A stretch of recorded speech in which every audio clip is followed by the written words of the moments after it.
बहुत समय पहले की बात है। भारत के एक छोटे से गांव चांदपुर में एक बूढ़ा किसान हरिदास अपनी छोटी सी झोंपड़ी में अकेला रहता था।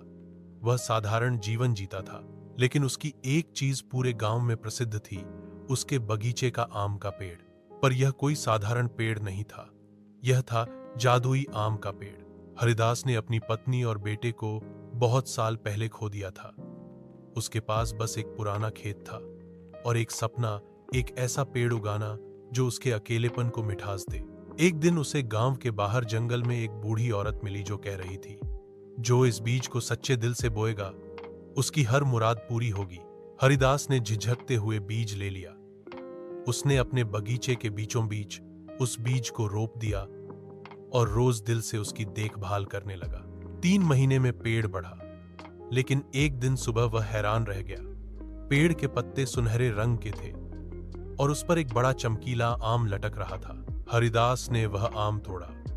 जैसे ही उसने पहला टुकड़ा खाया, वह महसूस कर सका कि उसकी थकी हुई हड्डियां जैसे जवान हो गईं। उसका शरीर फिर से चुस्त हो गया।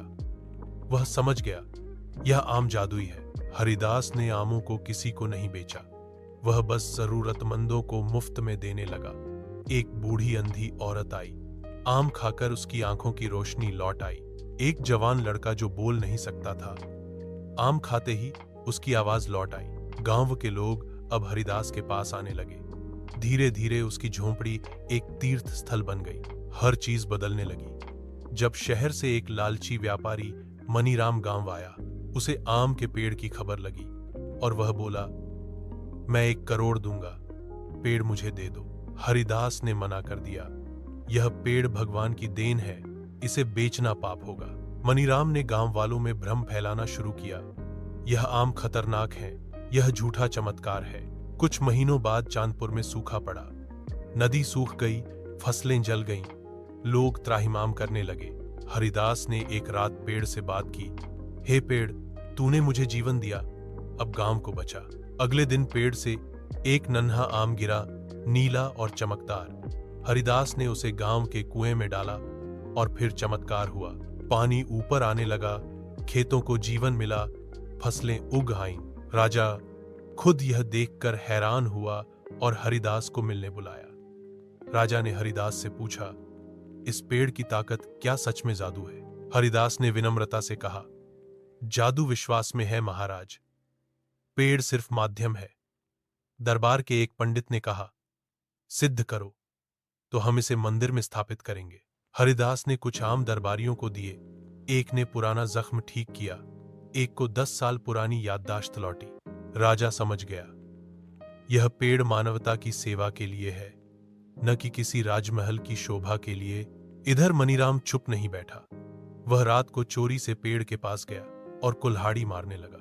लेकिन जैसे ही उसकी कुल्हाड़ी पेड़ को छुई, तेज रोशनी फैली और मनीराम बेहोश हो गया। सुबह वह गांव के मंदिर में आंखें खोला। अब वह गूंगा हो चुका था। लोग बोले, पेड़ खुद को बचाता है। 1 साल बाद हरिदास की तबीयत बिगड़ने लगी। वह जानता था उसका समय आ गया है। उसने गांव वालों को बुलाया और कहा, इस पेड़ का ध्यान रखना, यह सिर्फ फल नहीं, विश्वास, सेवा और प्रेम का पेड़ है।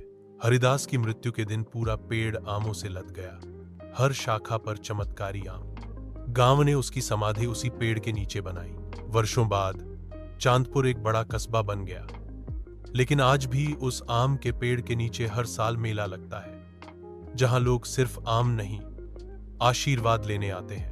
पेड़ अब हजारों का जीवन बदल चुका है, लेकिन इसकी जड़ें वही हैं, एक बूढ़े किसान की सेवा, विश्वास और निस्वार्थ प्रेम में। शिक्षा, सच्ची ताकत चमत्कार में नहीं, सेवा में होती है। जादू तब होता है जब हम बिना किसी लालच के दूसरों की मदद करें।